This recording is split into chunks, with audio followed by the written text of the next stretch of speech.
आज आम अंधकार प्रक्रिया विषय पढ़ा काली आम आलोक प्रक्रिया विषय पढ़ी आज आम अंधकार प्रक्रिया विषय पढ़ा आम ए सबुदिन गोटे गोटे लॉन्ग क्वेश्चन पढ़िया सर्ट डायग्राम रे आम देखा अंधकार प्रक्रिया को साधारणतः एंजाइम प्रक्रिया कहुए। या सेकेंड पॉइंट कौन यहाँ वैज्ञानिक मेल्विन केल्विन आविष्कार करेतु आविष्कार करते कौन कहते केल्विन चक्र कही एवं आलोक प्रक्रिया उत्पन्न आलोक शक्ति जो आलोक प्रक्रिया अंधकार जो आमर आलोक संश्लेषण प्रक्रिया जो लास्ट ऑप्शन थिला आलोक प्रक्रिया उत्पन्न आलोक शक्ति से कौन होता है ना अंधकार प्रक्रिया कौन रात्रि बेला आमर व्यवहृत होता है। अंधकार प्रक्रिया प्रथम पर्यायर कौन होता है ना CO2 कार्बन कौन करता है गोटे एंजाइम थाए रुबिस्को एंजाइम द्वारा कौन होता है ना अंधकार प्रक्रिया होता है। CO2 कार्बन कौन करता है ना रुबिस्को अंगारकाम्ल रुबिस्को एंजाइम उपस्थित कौन करता है ना ग्लुकोज परिणत होता है। एवं आमर कौन है खाद्य प्रस्तुत होगा ग्लुकोज ग्लुकोज कौन कला ना पतर जो आम अच्छी स्पंजी पारानकाइमा जाकि यह कौन कहते हैं मंडत परिणत होता है। मंडत पर उद्भिदर भितर जा शर्करा परिणत हो फ्लोएम देकी आम शरीर विभिन्न अंश को जाए। उद्भिद तरह साधारणतः आम दुई प्रकार नली अच्छी गोटे है जाइलेम अच्छी गोटे फ्लोएम अच्छी गोटे है कौन जाइलेम गोटे फ्लोएम आम सब जानी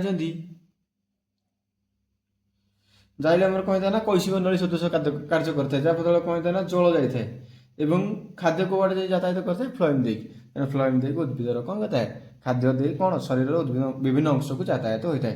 तामने लिखले कौन अंधकार प्रक्रिया को साधारणतः एंजाइम प्रक्रिया कहुए। फास्ट पॉइंट आम छोट डायग्राम तो केत बड़ा लंग क्वेश्चन लिखिपर ये प्रति लंग क्वेश्चन छोट छोट डायग्राम देवी आम जिते बड़ लंग क्वेश्चन होता पचे आम कौन करा छोट डायग्राम लिखिया।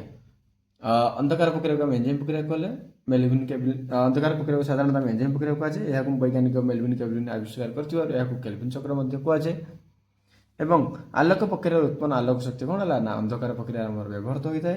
अंधकार प्रक्रिया CO2 अणु को रुबिस्को एंजाइम उपस्थित ग्लुकोज परिणत होता है। यह पत्र स्पंजी पारानकाइमा कौन जाए जाकि मंडत परिणत होता है।